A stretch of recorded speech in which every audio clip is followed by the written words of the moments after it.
Please join me in Gasho as I read the words from our tradition's founder, Shinran Shonin. In reflecting on the ocean of great Shinji, I realize that there is no discrimination between the noble and the humble, or black-robed monks and white-cloth laity, no differentiation between man and woman, old and young. The amount of evil one has committed is not considered. The duration of any performance of religious practice is of no concern. It is a matter of neither practice nor good acts, neither sudden attainment nor gradual attainment, neither meditative practice nor non-meditative practice, neither right contemplation nor wrong contemplation, neither thought nor no thought, neither daily life nor the moment of death, neither many calling nor one's calling. It is simply Shinji, that is inconceivable, inexplicable, and indescribable. It is like the medicine that eradicates all poisons. The medicine of the Tathagata's Tao destroys the poisons of our wisdom and foolishness.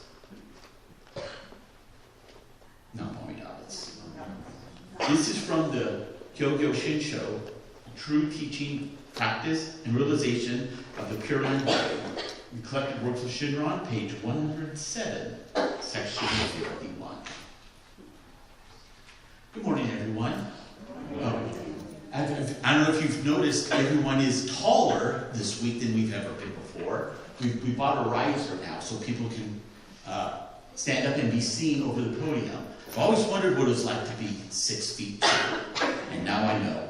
Maybe my talk will have a little bit more gravitas now that I'm over 6 feet tall. Over the past month or so, I have had an earworm take up residence in my brain. I think most of you will be familiar with the concept of an earworm. It is a catchy piece of music or a tune that continuously and involuntarily repeats itself in a person's mind after it has been heard. Fortunately, my earworm has been of a song that I liked before the earworm incident. And I still like this song.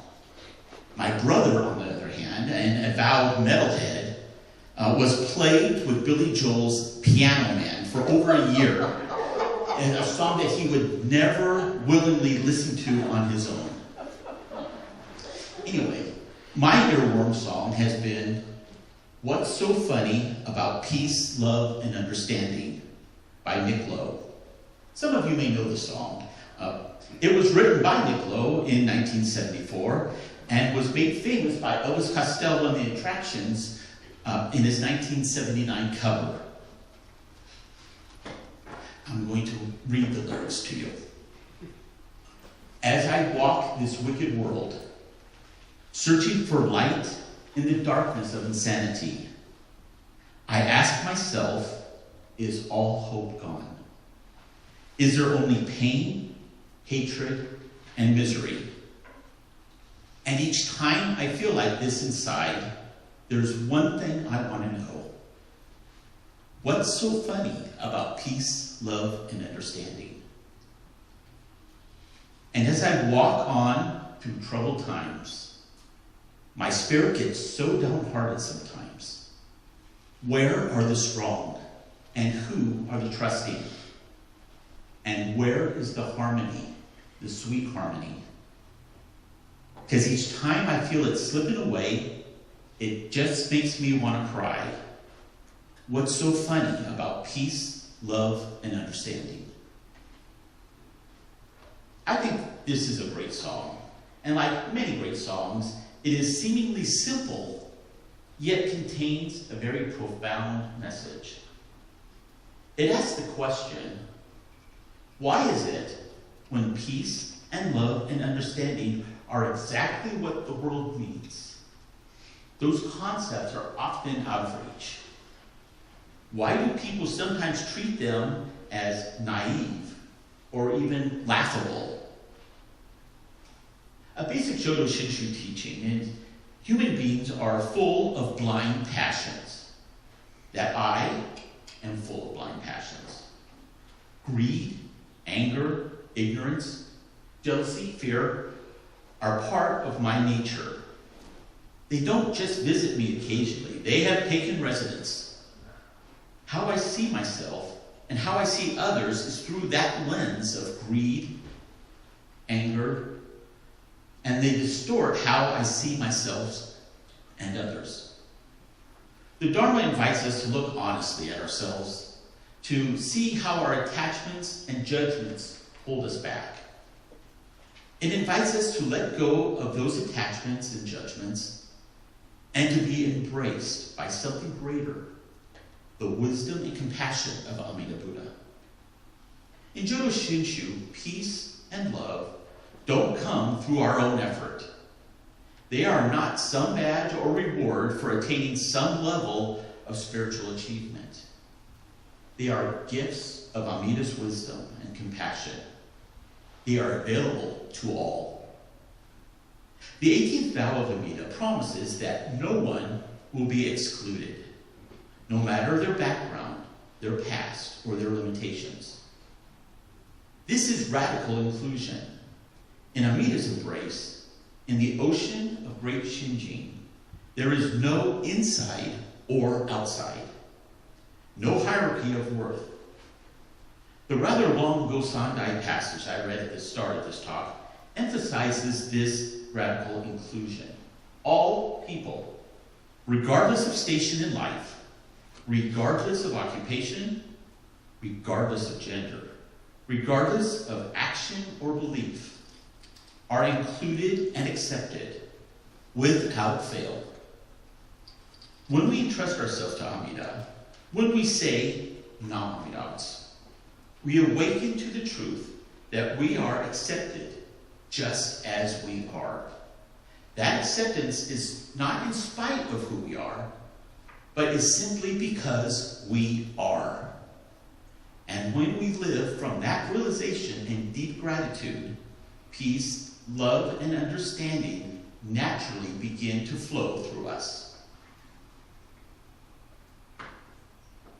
Over the past few months, I have become increasingly distressed over the seeming disdain for the concept of diversity, equity, and inclusion, commonly referred to as DEI. I saw a natural connection between the talk I was preparing on peace, love, and understanding and what I was thinking and feeling. To paraphrase the chorus of the song that I read earlier, and each time I feel like this inside, there's one thing I want to know. What's so wrong about diversity, equity, and inclusion? The connection between peace, love, understanding, and diversity, equity, inclusion is deeply rooted in the core Buddhist values of compassion and interconnectedness. Peace arises when we recognize and appreciate our differences, fostering mutual respect and harmony.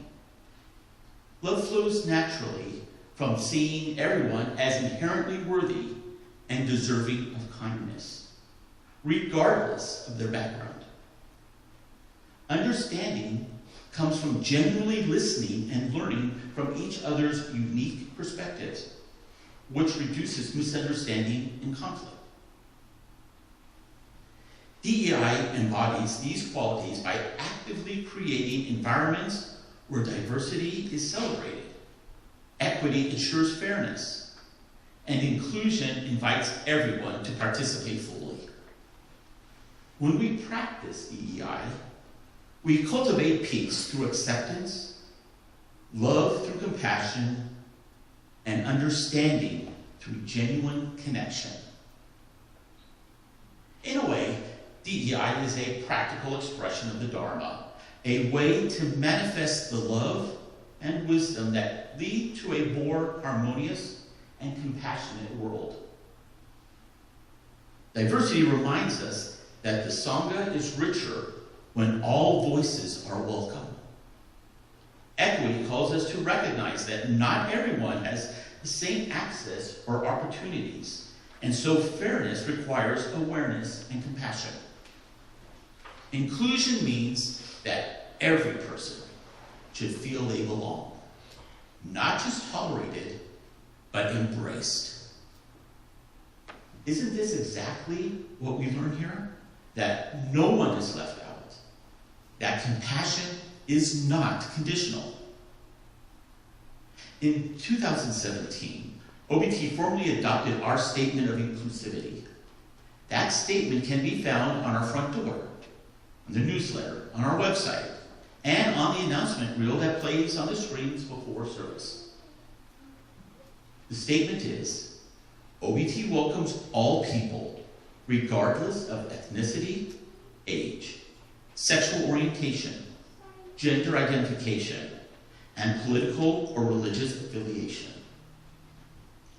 Our temple is striving to be a place where people of every race, gender, sexuality, age, and ability feel they belong. This is diversity, equity, and inclusion in action, and is nothing less than the working of Amida's vow in our world. So, how do we live this? How do we live peace, love, and understanding? How do we live diversity, equity, and inclusion? Not by trying to perfect ourselves, not by pretending we're free of prejudice or blind passion. We live it by entrusting ourselves to Amida, by being grateful, and then by letting that gratitude shape our daily lives. Maybe that means listening with patience to someone who thinks differently than we do. Maybe it's asking questions.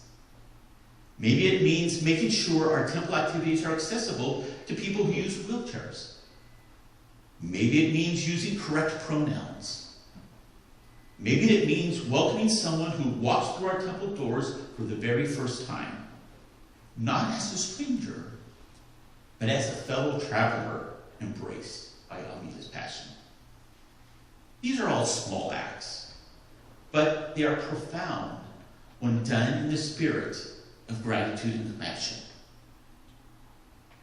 And even in the smallest of acts, we have stumbled. We do stumble, and we know we most likely will stumble yet again. But going back to the song, there is an irony in the song's title of question. What's so funny about peace, love, and understanding? It is funny, not in a cruel way, but in a humbling way, because we know how often we fail to embody those principles of peace, love, and understanding. We know how often our Sangha falls short of true inclusion. But Jodo Shinshu gives us a way to smile at our own foolishness. Our failures are not the end of the story. They simply remind us of our deep need for Amida's compassion. So we can laugh gently at ourselves, not with despair, but with humility, because we know the path doesn't depend on our perfection. It all depends on Amida's vow. So, to answer the question posed in the song, what's so funny about peace, love, and understanding? The answer is nothing. Absolutely nothing is funny about it. Those ideas are not naive. They are not out of reach. And what's so wrong about diversity, equity, and inclusion? Again, nothing. Absolutely nothing. They are the very heart of the Dharma. They are the natural expression of Amida's compassion, awakening in us as gratitude and flowing into our lives as kindness, fairness, and welcome. May we live each day with gratitude, with humility, and with courage, trusting that Amida's compassion is always guiding us toward peace, love, understanding, and true inclusion. Please join us in Gasho. In reflecting on the ocean of great Shinji, I realize that there is no discrimination between the noble and the humble, or black-robed monks and white-clothed laity. No differentiation between man and woman, old and young.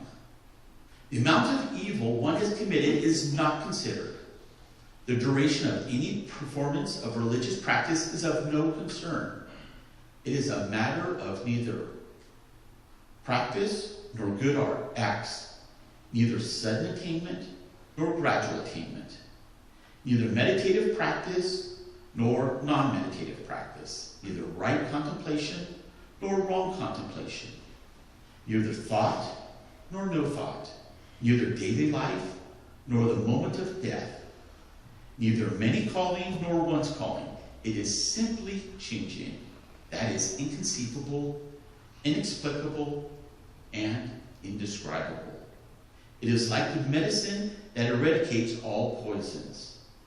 The medicine of the Tathagata's vow destroys the poisons of our wisdom and foolishness.